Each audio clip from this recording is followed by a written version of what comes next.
ایسی صورت کے اندر جب کہ پوری دنیا اس مرض کی لپیٹ میں ہے، بہتر یہی ہے کہ مسجدوں کے اندر اپنی اجتماعیت کو کچھ دن کے لیے ملتوی کر دیں،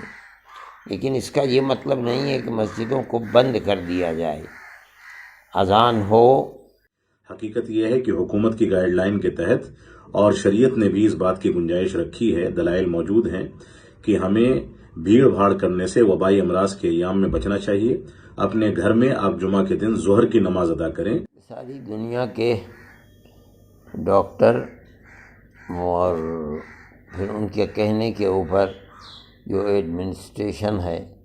وہ یہ سمجھتا ہے کہ اس مرض کے اندر اگر لوگ آپس میں ایک دوسرے سے ملیں اور کوئی ایک آدمی بھی اس مرض سے متاثر ہے تو دوسرے لوگ بھی متاثر ہو جاتے ہیں، اس لیے گورنمنٹ بھی اس پر سختی کر رہی ہے، ہر گورنمنٹ، کہ آپس میں لوگوں کو چاہے وہ مذہبی جگہ ہو یا غیر مذہبی ہو ایک دوسرے کے ساتھ جمع نہ ہو سکیں۔ یہی وجہ ہے کہ پورے بازار بند ہیں، شہروں کے اندر کرفیو جیسی صورت ہے، اس لیے مسلمانوں کو بھی اس سلسلے کے اندر محتاط رہنا چاہیے۔ اور ایسی صورت کے اندر جب کہ پوری دنیا اس مرض کی لپیٹ میں ہے، بہتر یہی ہے کہ مسجدوں کے اندر اپنی اجتماعیت کو کچھ دن کے لیے ملتوی کر دیں، لیکن اس کا یہ مطلب نہیں ہے کہ مسجدوں کو بند کر دیا جائے، اذان ہو۔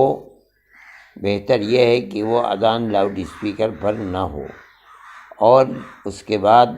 امام اور مؤذن یا مسجد کا کوئی خادم ہو تو وہ جماعت کر لیں تاکہ مسجد جماعت سے خالی نہ ہو۔ اگر ایک دو آدمی اور بھی ہو جائیں تو اس میں کوئی مذائقہ نہیں ہے، لیکن اجتماعیت بہت بڑی جیسے عام دنوں کے اندر ہوتی ہے نہ ہونی چاہیے، اور لوگ اپنے گھروں کے اندر اپنے بچوں کے ساتھ جماعت کریں اور گھروں کے اندر نماز پڑھیں۔ یہ حکم پانچوں نمازوں کا بھی ہے اور یہی حکم جمعے کے دن کا بھی ہوگا۔ اگر ایڈمنسٹریشن آپ کو اجازت نہیں دیتا ہے اور اس کی پابندی کرتا ہے کہ آپ مسجدوں میں اس جگہ جمع نہ ہوں تو بہتر یہی ہے کہ جمع نہ ہوں، اذان ہو، مختصر سا خطبہ بھی ہو اور دو چار آدمی نماز پڑھ لیں، باقی لوگ اپنے گھروں کے اندر ظہر کی نماز بھی پڑھ سکتے ہیں اور جمعے کی نماز بھی ہو سکتی ہے۔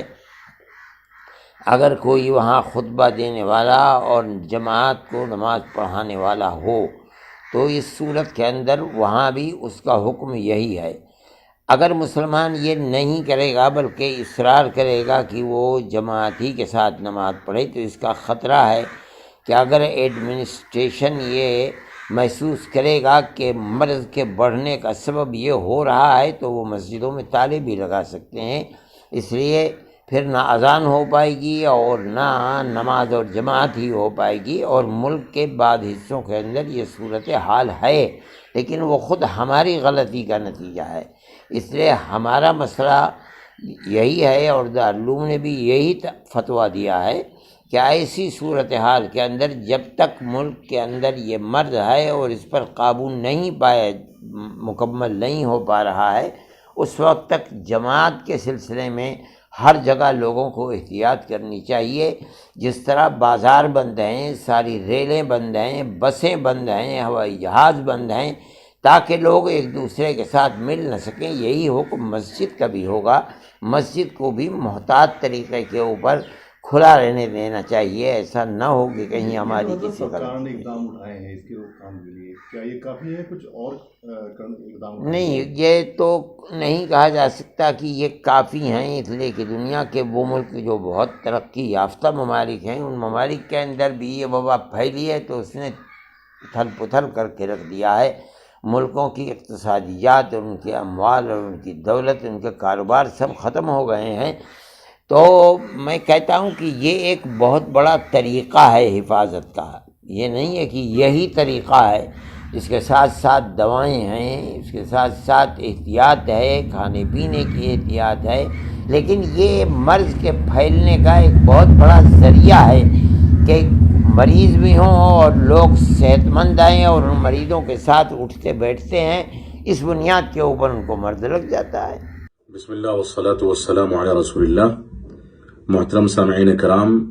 ہمارے لیے امتحان کی گھڑی ہے، آزمائش کا موقع ہے۔ اللہ رب العالمین کے عذاب کا ہم سامنا کر رہے ہیں۔ یہ کووڈ-19 یا کرونا وائرس ہمارے لیے آزمائش اور بلا بن کر کے آیا ہے۔ اللہ رب العالمین ان ایام میں ہم کو دین کی طرف رجوع کرنے کی توفیق عطا فرمائے اور ان بلاؤں سے اور بیماریوں سے محفوظ رکھے۔ بہت سارے لوگوں کے سوال آ رہے ہیں کہ کل جمعہ کی نماز مسجدوں میں ادا کی جانی چاہیے کہ نہیں۔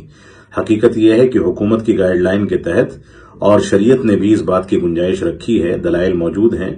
کہ ہمیں بھیڑ بھاڑ کرنے سے وبائی امراض کے ایام میں بچنا چاہیے۔ اپنے گھر میں آپ جمعہ کے دن ظہر کی نماز ادا کریں، کیونکہ جمعہ کی نماز ادا کرنے کے لیے مسجدوں میں جمع ہونا شرط ہے۔ اس وجہ سے اپنے گھر کے اندر نہ جمعہ قائم کریں اور نہ گھر کے اندر کوئی بھیڑ کریں، بلکہ گھر کے اندر صلاۃ ظہر ادا کریں۔ یہی ہمارا دینی فریضہ ہے اور حکومت کی گائیڈ لائن کا مکمل احترام کریں۔ اس طرح کی خبریں آ رہی ہیں کہ بعض نوجوان حکومت کی گائیڈ لائن کا احترام نہ کرتے ہوئے کھیل کود میں ان چیزوں کو لے رہے ہیں۔ یہ افسوس کا مقام ہے۔ اللہ رب العالمین ہم کو حکومت کی گائیڈ لائن کا احترام کرنے، اپنی شریعت کی تعلیمات کو سمجھ کر کے اس کا احترام کرنے کی توفیق عطا فرمائے اور ہم کو ان وباؤں سے محفوظ رکھے اور ان ایام میں دین کی طرف رجوع کرنے کی توفیق عطا فرمائے۔ جمعہ کی نماز کسی بھی صورت میں کل نہ ادا کی جائے گی، نہ کی جانی چاہیے۔ والسلام علیکم ورحمۃ اللہ۔